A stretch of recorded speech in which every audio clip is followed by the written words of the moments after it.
Baiklah pemirsa, terima kasih Anda masih tetap bersama kami di Taman Surga, tamannya orang-orang berilmu.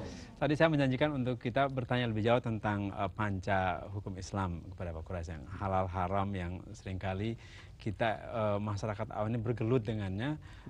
Adakah penjelasan itu secara rinci dalam sumber-sumber hukum Islam kita? Jelas dalam sumber-sumber kita temukan penjelasannya rinci, hanya tentu saja di sini kita tidak bisa kemukakan itu semuanya. Tapi secara umum, saya ingin bertanya pada Mohsin. Sekali-sekali boleh bertanya kan? Ya, silakan Pak Quraisy. Mohsin, halal itu apa toh? Halal dikerjakan berpahala, ditinggalkan berdosa.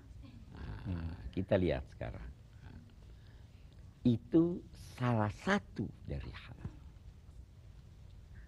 Halal itu ada 4. Wajib, sunnah, mubah, makruh. Coba lihat. Kurang komplit berarti saya. Itu dia, bukan kurang komplit. Oke. Kalau wajib adalah sesuatu yang mesti dilakukan, sehingga kalau tidak dilakukan berdosa, tetapi kalau dilakukan dapat ganjaran. Itu halal yang wajib. Yang wajib. Nah, ada lagi halal yang sunnah. Kalau dilakukan mendapat ganjaran, tidak dilakukan tidak apa-apa. Ada lagi halal yang makruh. Kalau ditinggalkan dapat pahala, kalau tidak dilakukan, ditinggalkan dapat pahala, kalau dilakukan tidak apa-apa.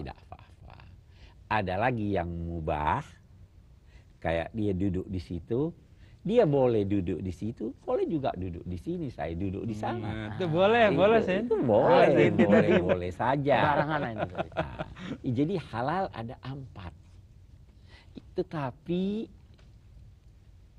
haram lawannya cuma 1. Jadi jangan bertentangkan halal dan haram secara otomatis. Haram itu kalau Anda melakukannya dapat dosa. Kalau tidak melakukannya dan motivasi tidak melakukannya itu karena Allah, dapat pahala. Nah, kita dianjurkan untuk melakukan halal yang thayyib, halal yang baik. Jadi kalau makruh halal, tapi tinggalkan. Saya kira itu halal. Oke. Kita lihat haram sekarang. Haram kita bisa bagi 2. Ada haram karena zatnya, ada haram karena mengantar kepada sesuatu yang haram karena zatnya. Saya beri contoh. Membuka aurat itu halal atau haram? Haram. Haram. Mau cepet dia bilang. Tetapi kalau orang ke dokter perempuan, boleh enggak buka auratnya? Nggak bisa diperiksa kalau nggak buka. Nggak bisa diperiksa kalau tidak. Nah, kalau memang ada kebutuhan yang mendesak, maka aurat bisa dibuka sesuai dengan kebutuhan untuk itu. Ya kan? Nah, kalau boleh lebih ya. Tidak boleh melebihi. Jadi jangan sakitnya di sini disuruh buka di sini. Ini tidak ada kebutuhan untuk membuka itu. Nah, ini namanya halal. Karena ini namanya haram bukan karena zatnya, tetapi karena dia diharamkan karena bisa mengantar kepada sesuatu yang haram pada zatnya. Nah, ada haram karena zatnya, babi. Haram karena zatnya. Tetapi kalau haram karena zatnya, maka ketika itu boleh dilanggar kalau ada darurat. Darurat itu adalah kondisi yang menjadikan seseorang terancam jiwanya kalau tidak melakukannya. Nah, jadi babi haram karena zatnya, kecuali kalau ada darurat. Kelaparan, makan dah, tetapi sekedar untuk menutupi. Nah, kalau buka aurat, haram. Tapi bukan karena zatnya. Dikhawatirkan kalau terbuka auratnya bisa terjadi perzinahan. ya kan? Maka ini dikatakan haram. Tetapi kalau ada kebutuhan, maka itu dibolehkan sesuai dengan kadar. Itu halal dan haram. Okay. Kalau dilihat dari sudut sumber hukumnya, Pak Quraish, pada dasarnya semua hal itu kan halal awalnya. Bagus. Iya. Lalu apa yang kemudian menyebabkan dia menjadi haram? Inilah tadi yang pertama saya katakan. Di mana ada kemaslahatan, di situ ada pembenaran hukum. Tidak ada sesuatu yang dihalalkan Allah kecuali itu ada kemaslahatannya.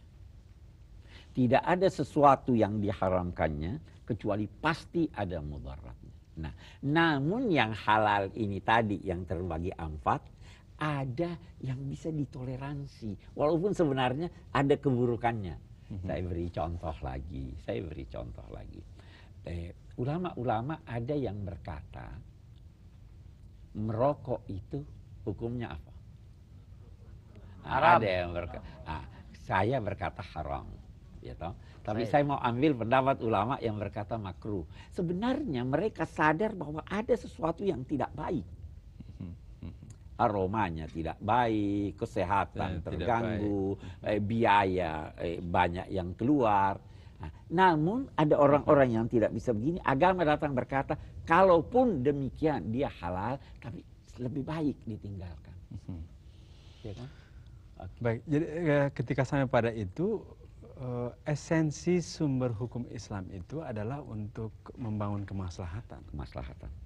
Nah, kemaslahatan itu kita bisa bagi dalam 5 hal, rinciannya lagi.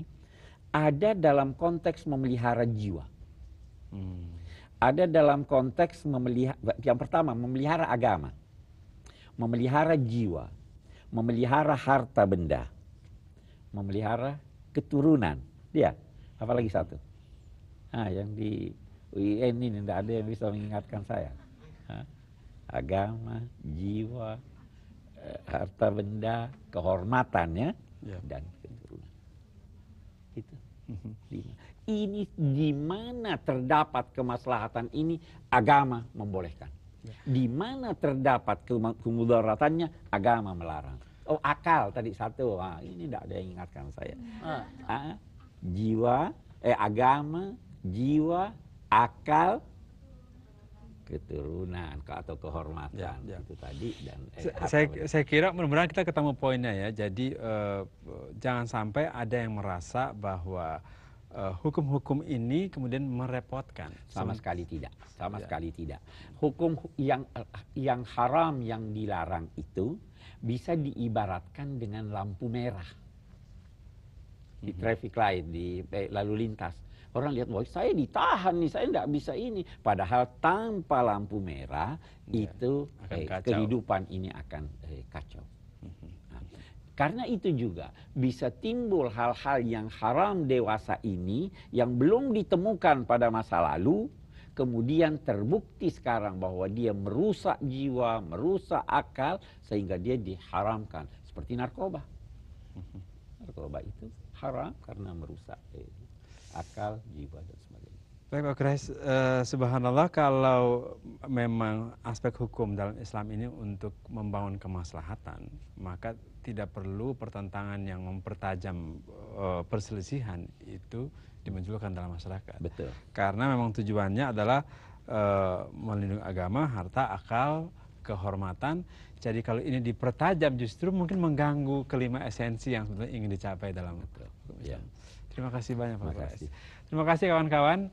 Alhamdulillah kita seumur kan. Wah, beda lah. Beda sama dia. Udah nggak mungkin. Terima kasih Sin.